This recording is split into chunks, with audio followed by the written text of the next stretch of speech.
Dasharathpur block दुदुराअंटा panchayat रे BJP रो एक मिश्रण पर्व अनुष्ठित हो जायछि।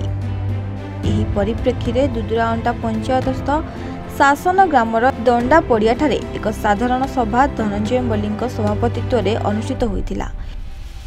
एही सभारे मुख्य अतिथि भावे जाजपुर जिला बीजेपी सभापति गौतम राय, सम्मानित अतिथि भावे राज्य कृषक मोर्चा संयोजक सुभाष चंद्र महांती, जिला उपसभापति संजय कुमार नायक, दशरथपुर ब्लॉक प्राक्तन अध्यक्ष प्रमुख जोगदे आगामी दिन में ओडिशावासी को केवल भारतीय जनता पार्टी सुशासन दे पारियो बोली अतिथि माने मत व्यक्त करथिले। दुदुराअंटा पंचायत पूर्वतन सरपंच हिमाद्री भूषण कुंवर नेतृत्व में शताधिक बीजेडी कर्मी माने प्रधानमंत्री नरेंद्र मोदी और जिला सभापति गौतम राय नीति आदर्श अनुप्राणित होई विजु जनता दल परित्याग कर बीजेपी जिला सभापति गौतम राय उपस्थित में भारतीय जनता पार्टी रे सामिल होते।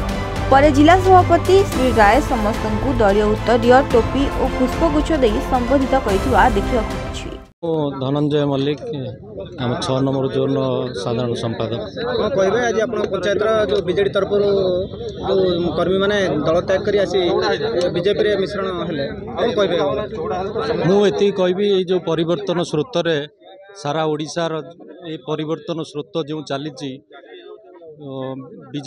बीजेडी को परित्याग करिथिबा समस्त युवबंधु आमर पूर्वतन सरपंच हिमाद्री भूषण कुंवर तांको धन्यवाद देवी।